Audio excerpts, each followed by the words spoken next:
नमस्कार, मैं हूं आपके साथ रोहित। ये बात तो तय है कि पक्ष ही नहीं विपक्ष भी मोदी के मास्टर स्ट्रोक या मोदी के काम की तारीफ करता है। वो बात अलग है कि विपक्ष अपने सिद्धांत से मजबूर है, लेकिन कभी कभी नेताओं के मुंह से मोदी की तारीफ निकल ही जाती है। जानकार भी कहते हैं कि जब विपक्ष सोचना बंद कर देता है तो मोदी उसके आगे सोचना शुरू करते हैं। और राजनीतिक विश्लेषकों की माने तो आज की तारीख में मोदी से बड़ा नेता भारत में कोई नहीं है। मोदी पर भारत की 130 करोड़ की जनता ऐसे ही जान नहीं छिड़कती है। उसका कारण है, और आप कारण सुनेंगे तो दंग रह जाएंगे। पहले राजौरी के शोएब लोन के पिता की बात सुनिए। मेरा बेटा MBBS कर रहा था बांग्लादेश। जब 5 साल उसके पूरे हो गए पढ़ाई से, जब वो फारग हुआ तो घर आने लगा तो रास्ते में एक्सीडेंट हो गया। तो वहाँ की कुछ अवाम ने, उन लोगों ने उनको उठाया और एवर केयर में लेकर गए। वहाँ 5-7 दिन वो जब एडमिट रहा तो हमें बाद में पता चला, तो हमने पहुँचने में हमें थोड़ी प्रॉब्लम खड़ी होगी, क्योंकि वहाँ वीज़े का चक्कर था, पासपोर्ट का चक्कर था। चलो हम पहुँच गए, हमारे पास पासपोर्ट था, थोड़े वीज़े के चक्कर की वजह से हम थोड़े लेट हो गए। वहाँ जाकर जब देखा हमने, हमारे लिए बहुत मुश्किलें खड़ी हो रही थी। वहाँ की भाषा, वहाँ की जो खर्चा था वो डबल खर्चा था। फिर हमारे कुछ आदमी जो राजौरी के अंदर, हमारे रविंदर रैना जी स्टेट प्रेसिडेंट अब BJP के हैं, वो जब राजौरी के अंदर गए तो हमारे आदमी मिले उन्होंने कसम खाई कि भाई हमें पता नहीं लगा, मैं आज ही उनको शिफ्ट कराऊंगा, मोदी जी से बोलूँगा, वो जाकर आपका बच्चा यहाँ लाएंगे। मैं मोदी जी का बड़ा शुक्रगुजार हूँ। शुक्रिया तो करने से एहसान कम हो जाता है। फिर भी सोचता हूँ कि अगर ना शुक्रिया करूँ तो एहसान फरमोश भी नहीं मैं बनना चाहता। मैं एक टांग उठाकर मोदी जी का मैं शुक्रिया अदा करता हूँ। ऐसे ही हमारे प्राइम मिनिस्टर अगर हिंदुस्तान में या किसी मुल्क में भी हो तो मैं तो कहता हूँ उस अवाम को घबराना नहीं चाहिए।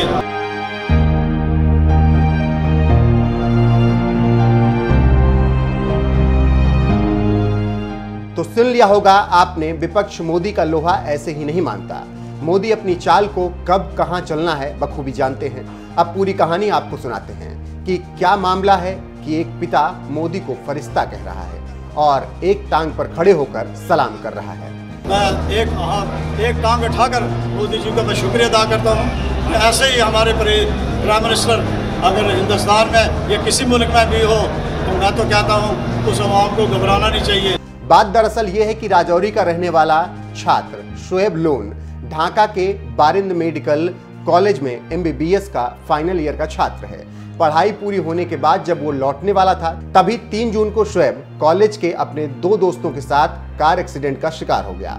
इस हादसे में एक की मौत हो गई, जबकि शोएब समेत 2 अन्य गंभीर रूप से घायल हो गए। शोएब के पिता ने जब इस घटना को सुना तो उनके पैरों के नीचे से जमीन खिसक गई। बड़ी मुश्किल से शोएब के पिता ढाका पहुंचे, लेकिन मेडिकल के खर्च और भाषा आदि की समस्या के चलते उनकी उम्मीद जाती दिखी। ऐसे में उन्होंने राजौरी के BJP नेता रविंदर रैना से बात की और हाथ जोड़कर मदद मांगी। BJP नेता ने PM मोदी की मदद से फौरन उस घायल छात्र को एयरलिफ्ट करवाकर दिल्ली पहुंचा दिया और शोएब का नई दिल्ली के एम्स में अब इलाज जारी है। बस इसी बात से कश्मीरी छात्र और उसके पिता मोदी की तारीफ पर तारीफ कर रहे हैं, और जो लोग सुन रहे हैं कह रहे हैं कि मोदी है तो सब कुछ मुमकिन है। आप याद करो, एक गरीब पिता, वो भी कश्मीर का, जो अपने बेटे के लिए रो रहा है और उसके आगे पीछे देखने और सुनने के लिए कुछ भी नहीं है। ऐसे वक्त में PM मोदी उसकी मदद कर रहे हैं। जहां किसी का पहुंचना मुश्किल ही नहीं नामुमकिन है और हालात पिता के खिलाफ हों, तो कोई अगर इतनी बड़ी मदद कर दे तो वो पिता के लिए और डॉक्टर बच्चे के लिए देवदूत से कम नहीं। उसी का नतीजा है कि पिता एक टांग पर अब खड़े होकर PM मोदी की तारीफ कर रहे हैं। कुछ लोग कश्मीर में मोदी की नीति की आलोचना करते रहते हैं, करना भी चाहिए, लेकिन मोदी के काम को भी देखना चाहिए कि जो काम असंभव हो जाता है, लाल फीताशाही का शिकार हो जाता है, ऐसे में मोदी दखल देकर उस पिता के चेहरे पर खुशियां ला देते हैं और ऐसे वो कई बार काम करते रहते हैं।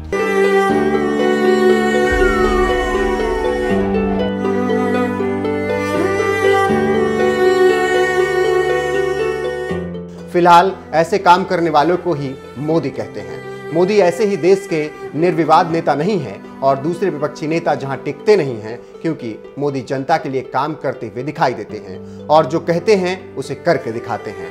आपको शोएब की मां, भाई और एक रिश्तेदार ने क्या कुछ कहा है, सुनाते हैं। अपने परिवार की बेबसी और माँ भाई की आंखों में आए आंसू के साथ कही बात को गौर से सुनिए कि आखिर मोदी के बारे में भाई और माँ क्या कुछ कह रहे हैं। किसी के पास वीज़ा नहीं था कि जो वहाँ जाए, किसी के पास पासपोर्ट नहीं था कि वहाँ जाएं, उस बच्चे को देखें। तो लाख लाख शुक्र है नरेंद्र मोदी जी का हमारे लिए एक फरिश्ता बनकर आए।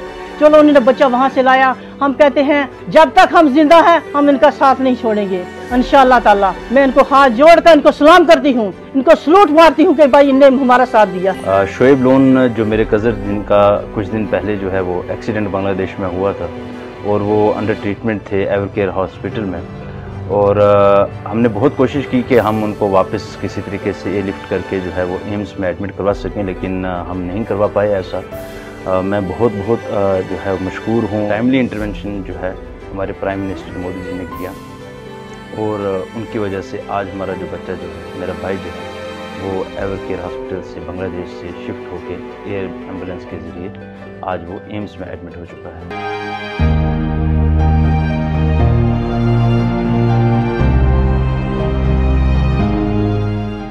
यहाँ पर एक बात बताते चलें कि शोएब के पिता असलम लोन जम्मू कश्मीर सरकार में चतुर्थ श्रेणी के कर्मचारी हैं। बीजेपी नेता रविंद्र रैना ने राजौरी जिले के दौरे के दौरान मोहम्मद असलम लोन से मुलाकात की थी। जम्मू कश्मीर के राजौरी के रहने वाले शोएब लोन, जो कि बांग्लादेश के ढाका के अंदर MBBS की पढ़ाई कर रहे थे, दुर्भाग्यवश बांग्लादेश के ढाका में एक सड़क हादसे में वो बुरी तरीके से जख्मी हो गए और पिछले 10 दिन से वो बांग्लादेश के एक प्राइवेट हॉस्पिटल में जेरे इलाज उनका उपचार चल रहा था।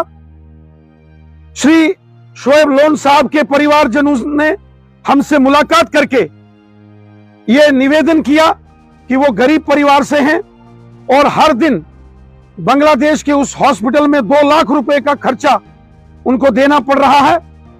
हमने तुरंत माननीय प्रधानमंत्री मोदी साहब के ऑफिस को यह सूचना दी और माननीय प्रधानमंत्री मोदी साहब ने यह जानकारी मिलते ही कि शोएब लोन साहब जो जम्मू कश्मीर के जिला राजौरी के रहने वाले हैं और बांग्लादेश के ढाका में सड़क हादसे का शिकार होने के बाद एक हॉस्पिटल में जो है वो जेरे इलाज चल रहे हैं, वेंटिलेटर पर हैं और क्रिटिकल कंडीशन में हैं।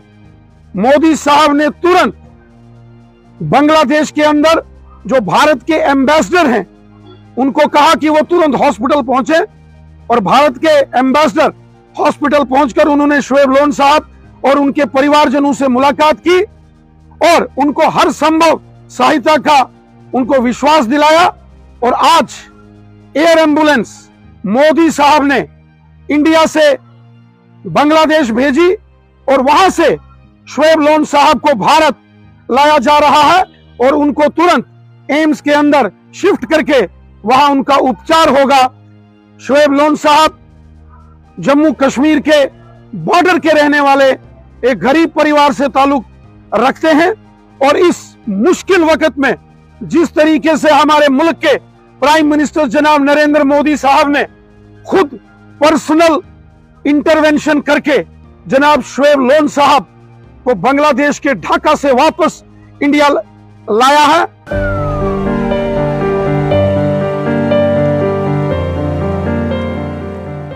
तो सुन लिया आपने कि शोएब को बचाने के लिए मोदी ने क्या कुछ किया।